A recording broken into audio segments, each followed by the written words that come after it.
19절 아브라함의 아들 이삭의 족보는 이러하니라. 아브라함이 이삭을 낳고 이삭은 40세에 리브가를 맞이하여 아내를 삼았으니 리브가는 밧담 아람의 아람 족속 중 부두엘의 딸이요 아람 족속 중 라반의 누이였더라.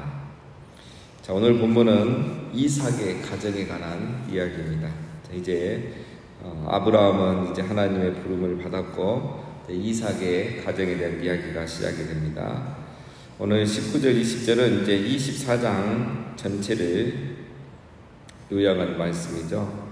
자, 이삭은 가까운 친족 중 한 사람이었던 리브가와 결혼했죠. 40세에 결혼을 했습니다.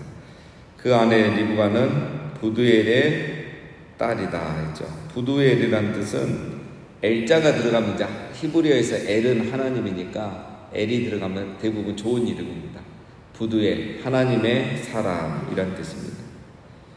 부두엘의 아버지가 나홀이니까 나홀이 신앙이 좋은 사람이었다는 걸 알 수 있죠. 자기 아들의 이름을 부두엘, 하나님의 사람이다 이렇게 지은 거죠. 이걸 보면 이제 리브가가 신앙의 집안의 사람이었다는 것을 이제 말해주고자 하는 겁니다. 밧담 아람의 아람 족속이다라고 했습니다. 밧담 아람이라는 것은 이제 아람의 평야 이런 뜻입니다. 아람의 평야 또는 뭐 두 강 사이의 땅 이렇죠. 두 강 사이의 땅이니까 평야겠죠. 이 두 강은 티그리스와 유프라데스 강을 말합니다.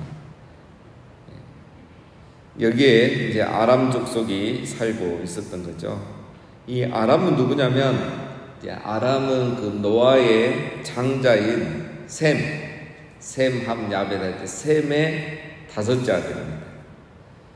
그래서 이제 추론이 되죠. 노아의 홍수 이후에 이제 점점 그 중에 이 다섯째 아들 가장은 동쪽으로 계속 이동을 해서 지금의 티그리스와 이 유프라데스 강 사이 밧담 아람이라는 이 지역에서 정착해서 살았다는 것을 이제 알 수가 있습니다. 자, 이걸 통해서 이제 또 우리가 확신할 수 있는 것은 리브가는 노아와 그러니까 아담과 노아의 신앙을 계승한 이 믿음의 가문, 신앙의 가문에 여인했다라는 것을 알 수가 있습니다. 그러니까 이삭이 이렇게 신앙이 있는 여인과 결혼을 했다는 거죠. 그렇기 때문에 아브라함의 복이 이삭에게 이렇게 이어질 수 있었던 겁니다. 만약에 아브라함이 이삭이 이렇게 결혼을 하지 않았다면 아브라함의 복이 이어질 수가 없었겠죠. 자, 그래서 이제 사실 결혼은 신성한 겁니다. 결혼은 신성한 것이고 신성한 결혼은 신자와 연합되는 게 맞습니다. 그래서 이 신자와 연합이 된 믿음의 가정은 하나님의 축복의 통로가 되는 거죠. 그런 면에서 굉장히 중요합니다. 21절 이삭이 그의 아내가 임신하지 못하므로 그를 위하여 여호와께 간구하매 여호와께서 그의 간구를 들으셨으므로 그의 아내 리브가가 임신하였더니. 자, 리브가가 이제 임신을 못했던 거죠. 자, 이제 이게 뭐 보통 있을 수 있는 일인데 이 이삭의 가정에는 이게 사실 더 중요한 일이죠. 다른 가정보다. 아브라함이 아들을 많이 낳은 것도 아니고 이삭 한 명 낳았고 또 아브라함에게 주어진 약속은 많은 후손인데 아브라함도 겨우 아들 하나 낳았는데 이삭은 또 아들이 없는 거예요. 애가 생기지 않는 거죠. 그래서 이게 뭐 생길 수 있는 문제지만 이삭에게는 더 큰 문제일 겁니다. 더 큰 문제. 자, 이걸 보면은 자, 믿음의 가정에도 여러분 언제나 어려움이 있을 수 있습니다. 하나님이 약속하셨지만 아들 하나도 생기지 않는 그런 문제가 생기는 거죠. 그 25장 11절에 보면은 아브라함이 죽은 후에 하나님이 그의 아들 이삭에게 복을 주셨고 복을 주셨다고 했는데 현실은 아들이 없어요. 이게 현실입니다. 하나님은 우리 성도에게 복을 주시죠. 그런데 현실은 문제가 많아요. 어려움도 있단 말이에요. 자, 우리는 이때 어떻게 해야 되는가? 자, 오늘 21절에 이삭은 여호와께 간구하매 여호와께 기도했다는 겁니다. 그런데 이 기도가 그냥 단순한 기도가 아닙니다. 그냥 일반적으로 기도하다 했을 때는 이제 다른 단어를 쓰는데, 여기서 여호와께 간구하다는 아타르 해가지고 간절하게 정말 기도했다는 거예요. 간절하게. 그러니까 21절 말씀 보면 뭐 기도 한 번 하니까 애가 생겼다 이렇게 보일 수 있는데 그렇지 않았습니다. 20년을 넘게 기도했죠. 20년을 간절하게 기도했더니 나중에 하나님이 아들을 주신 겁니다. 자, 믿음의 가정에도 문제가 있을 수 있지만 믿음의 가정은 기도함으로 문제를 해결하는 것입니다. 그래서 우리가 문제가 생겼을 때 하나님 왜 이러시지 하는 게 아니고, 이게 우리의 현실이기 때문에 우리가 낙심하지 말고 기도로 문제를 극복해야 하는 겁니다. 자, 22절, 그 아들들이 그의 태 속에서 서로 싸우는지라 그가 이르되 이럴 경우에는 내가 어찌할꼬 하고 가서 여호와께 묻자온대. 자, 이제 기도해서 문제가 해결이 됐어요. 기도하니까 임신이 됐고 감사했죠. 그것도 하나님이 또 복을 주시네요. 한 번에 그냥 다 해결이 된 겁니다. 이번에 우리 성도님 자녀분도 감사의 제목인데 한 번에 쌍둥이를 주신 거예요. 그렇죠? 쌍둥이를 주니까 얼마나 이게 귀한 겁니까? 그렇죠? 아들, 그렇지 않아도 얘가 귀한 집인데, 자, 그런데 또 문제가 생겼습니다. 태 속에서 두 아이가 싸우는 거예요. 기도 응답을 받아도 또 문제가 생길 수 있습니다. 자, 이때는 또 어떻게 해야 되는가? 자, 묻죠. 이삭이 여호와께 묻자온대. 자, 우리가 기도하고 응답 받았는데 또 문제가 생기면 어떻게 해야 됩니까? 하나님께 물어야 됩니다. 하나님께 물어야 돼요. 왜 그렇죠? 모든 것에는 하나님의 뜻이 있는 줄 믿습니다. 아이가 없는 것도 하나님의 뜻이 있고, 아이가 생겼는데 쌍둥이가 생기고, 또 서로 쌍둥이가 생긴 것도 하나님의 뜻이 있고, 또 두 아이가 싸우는 것에도 하나님의 다 뜻과 계획이 있습니다. 왜 우리가 하나님의 뜻을 알기 위해서 물어야 되느냐? 하나님의 뜻을 알면 그게 힘들지 않지만 하나님의 뜻을 모르면 그 고난이 배로 힘든 거예요. 물론 우리가 다 알지 못할 때가 있죠. 그러나 그때는 하나님의 선하신 뜻과 계획이 있는 걸 합력하여 선을 이루어 주실 것을 믿고 이 고난을 이겨내는 거예요. 그런데 우리가 그 뜻을 알 수 있다면 훨씬 더 좋겠죠. 자, 하나님께서 하나님의 뜻이 무엇인지 23절에 이야기를 해주십니다. 여호와께서 그에게 이르시되 두 국민이 내 태중에 있거나 두 민족이 내 복중에서 나누이리라. 이 족속이 저 족속보다 강하겠고 큰 자가 어린 자를 섬기리라 하셨더라. 자, 리브가가 임신을 했는데 쌍둥이가 임신했죠. 태 속에서부터 싸웁니다. 이삭이 기도하니까 하나님이 그 아들들의 미래에 대해서 말씀하십니다. 말씀은 두 가지죠. 이 두 아들을 통해서 두 민족이 시작이 될 거다. 그리고 동생의 민족이 형보다 더 크고 강한 민족이 될 것이다. 이 두 가지를 말씀하시죠. 자, 야곱이 선택을 받고, 자, 에서는 버림을 받게 된다. 이제 그런 말씀이죠. 자, 이게 바로 하나님의 선택의 결과입니다. 자, 하나님께서 두 아이가 태어나기 전부터 하나님 벌써 이렇게 선택하고 계획을 해 놓으셨죠. 로마서 9장 13절에 보면 내가 야곱은 사랑하고 에서는 미워하였다 하신과 같으니라. 이 말은 에서를 미워했다, 정말 우리처럼 감정적으로 미워했다는 것이 아니고 하나님이 야곱을 선택했다는 것이죠. 왜 하나님께서 이런 선택을 하셨을까요? 로마서 9장 11절에 보면은 택하심을 따라 되는 하나님의 뜻이 행위로 말미암지 않고 오직 부르시는 이로 말미암아 서게 하려 하사. 왜 하나님께서 하나님의 뜻을 선택으로 이렇게 하시느냐?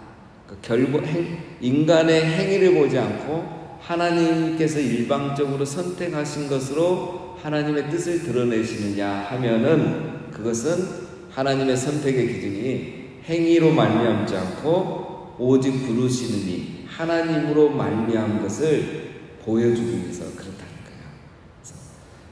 그래서 이 야곱과 에서는 나중에 우리가 오늘도 나오지만 일단은 하나님이 그렇게 선택을 하신 겁니다. 야곱이 어쩌고 에서가 어쩌고 이거는 원인이 되지 않아요. 결과적으로 보면 그게 맞는데 원인이 되지는 않다는 겁니다. 자, 어쨌든 이게 이제 부모님 마음에서는 기쁘겠습니까? 안 기쁘겠습니까? 부모님 마음은 어쨌든 안 좋죠. 장남이 그래도 선택받고 복을 더 많이 받아야 어쨌든 부모님 마음은 좋은데 뭐 이게 지금 뒤바뀌어 놓으니까 마음이 좋지 않습니다. 이제 여기가 이제 이게 또 다른 이제 문제가 되는 거죠. 자, 이때 이제 사람은 어떻게 합니까? 행위로 말미암지 않고 선택받은 거를 하나님은 또 사람은 받아들이기 힘들어요. 그래서 이게 사람이 원하는 대로 다시 뒤바꾸려고 하는 게 이제 우리 인간의 그 죄성이고 본성이죠. 그래서 나중에 이제 리브가가 이거를 뒤바꾸려고 야곱은 이제 인간의 본성대로 하려고 하고 리브가는 또 이제 야곱을 이렇게 뭐 그대로 하나님 말씀대로 세우려고 하죠. 그러면서 그 방법이 잘못돼서 이 가정이 또 힘들어지게 됩니다. 이런 현실적인 부분들을 여러분 중점으로 해서 우리가 야곱 이야기를 살펴보도록 하겠습니다. 자, 24절. 그 해산기한이 찬즉 태에 쌍둥이가 있었는데 먼저 나온 자는 붉고 전신이 털옷 같아서 이름을 에서라 하였고 그 후에 나온 아우는 손으로 에서의 발꿈치를 잡았으므로 그 이름을 야곱이라 하였으며 리브가가 그 아들을 낳을 때 이삭이 60세였더라. 자, 그러니까 40세에 결혼해서 60세에 낳았으니까 20년을 기도한 겁니다. 예, 그냥 기도하니까 바로 난 거 아니죠. 자, 아브라함은 25년 만에 이삭을 낳았는데 이삭은 20년 만에 아이를 낳았습니다.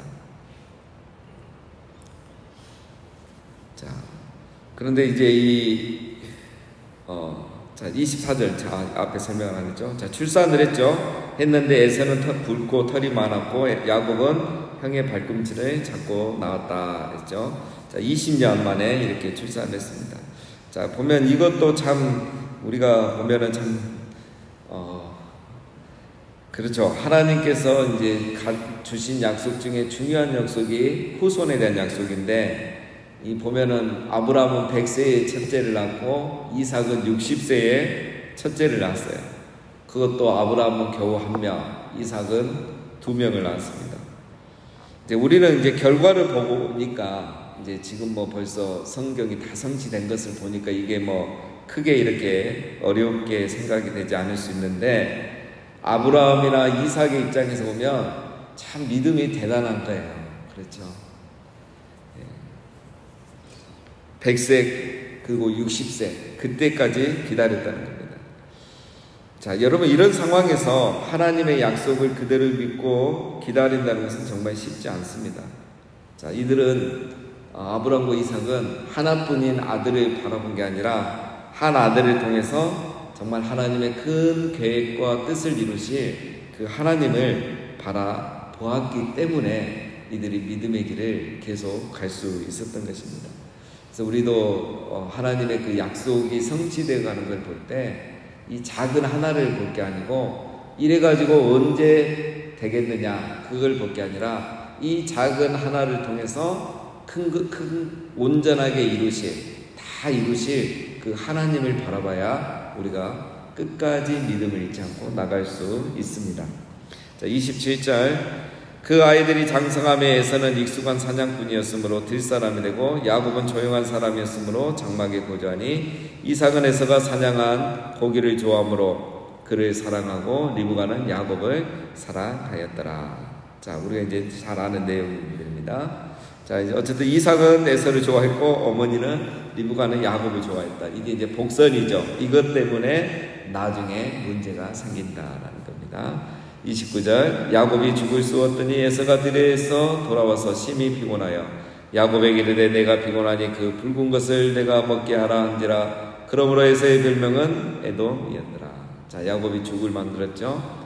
배고픈 에서가 그것을 달라고 합니다. 31절에 야곱이 이르되 형의 장자의 명분을 오르내게 팔라 에서가 이르되 내가 죽게 되었으니 장자의 명분이 내게 무엇이 유익하리요? 야곱이 이르되 오늘 내게 맹세하라. 에서가 맹세하고 장자의 명분을 야곱에게 번지라. 야곱이 떡과 팥죽을 에서에게 주매 에서가 먹음에 마시고 일어나 갔으니 에서가 장자의 명분을 가볍게 여기이었더라. 우리가 잘 아는 내용이죠. 장자의 명분을 내게 팔면 죽을 주겠다. 에서가 근데 했던 말이 가관이죠. 내가 죽게 되었으니, 내가 지금 배가 고픈데 이 장자의 명분이 내게 무엇이 유익하겠냐 하면서 그냥 맹세하고 팝니다. 오늘 우리식으로 말하면 내가 지금 먹고 살기 힘든데, 내가 지금 당장 급한데 성도라는 거, 내가 그리스도인이라는 거, 그게 뭐가 중요하냐, 주일이라는 게 뭐가 중요하냐, 포기해버린 거예요. 우리 아브라함 이야기로 하고 다니엘의 이야기로 하면 그냥 왕의 밥상, 왕의 포상을 그냥 덥석 받아버리는 거예요. 성도의 정체성, 거룩한 자존심, 이런 게 없는 거죠. 왜 에서가 이렇게 했습니까? 34절에 보면 중요하죠. 에서가 장자의 명분을 가볍게 여김이었더라. 에서는 자기가 장자라는 이 특권이 있잖아요. 이건 어마어마한 거잖아요. 우리가 지금 보면 더 진짜 이거는 엄청난 축복이잖아요. 특권이고 하나님의 약속의 그 계보를 잇는 중요한 것입니다. 그런데 그의 피곤함과 허기를 면하기 위해서 이 장자의 명분을 가볍게 여긴 거죠. 그래서 여러분, 에서는 하나님의 선택을 받지 못해서 이렇게 됐다는 것은 하나님의 입장에서 말하는 거지만 에서 자체가 먼저 하나님을 버린 거예요. 그래서 이 모든 것은 에서의 책임입니다. 또 사무엘상 2장에 보면은 나를 존중히 여기는 자를 내가 존중히 여기고 나를 멸시하는 자를 내가 경멸하리라. 에서는 자기가 심은 것을 거둔 거죠. 여러분, 우리 성도는 중요한 게 있습니다. 바로 이 성도의 정체성, 우리 다니엘서로 말하면 성도라는 이 거룩한 자존심, 이거를 잃어버리면 안 된다는 거예요. 에서는 이 성도의 거룩한 정체성, 거룩한 자존심을 그냥 팥죽 하나에 팔아버린 거예요. 그래서 그의 인생이 이렇게 된 겁니다. 다니엘은 왕의 보상, 왕의 밥상을 거룩한 자존심을 지키기 위해서 그걸 거절했잖아요. 아브라함도 거룩한 자존심을 지키기 위해서 그 소돔왕의 보상을 거절한 거잖아요. 그러니까 우리 성도의 삶은 한 가지입니다. 내가 이 거룩한 자존심, 성도의 정체성을 타협하지 않고 이것을 끝까지 지킬 것인가. 이걸 지키지 못하게 다가오는 유혹은 두 가지죠. 정말 고난, 핍박 이런 것으로 다가올 때가 있고, 그러나 이제 시대가 많이 바뀌었죠. 그것보다는 오히려 왕의 밥상과 왕의 포상으로 우리에게 다가올 때가 훨씬 많습니다. 그 왕의 밥상, 세상이 주는 밥상과 포상으로 우리의 정체성과 우리의 거룩한 자존심을 흔들려고 할 때가 있다는 겁니다. 성도의 이 정체성, 우리가 하나님의 자녀라는 것, 우리가 그리스도인이라는 것, 하나님이 내 이름을 창대케 해주실 것, 그래서 나를 통해서 하나님의 영광만 드러나게 하겠다는 그러한 마음을 잃지 않고 살아가는 것이 바로 우리 성도입니다. 그렇게 살아가면 당장은 왕의 밥상과 포상을 잃어버릴 것 같지만 하나님께서 아브라함에게 창세기 15장에서 뭐라고 하셨죠? 아브라함아, 두려워하지 말라. 내가 너의 방패여 너의 지극히 큰 상급이니라. 우리가 왕의 포상과 밥상을 거절하면 하나님이 우리의 상급이 되어 주십니다. 우리가 하나님의 자녀된 성도의 이 거룩한 정체성을 우리가 항상 기억하고 오늘 하루도 거룩한 자존심을 지키고 살아가는 우리 모두가 되시기를 주님의 이름으로 축원드립니다.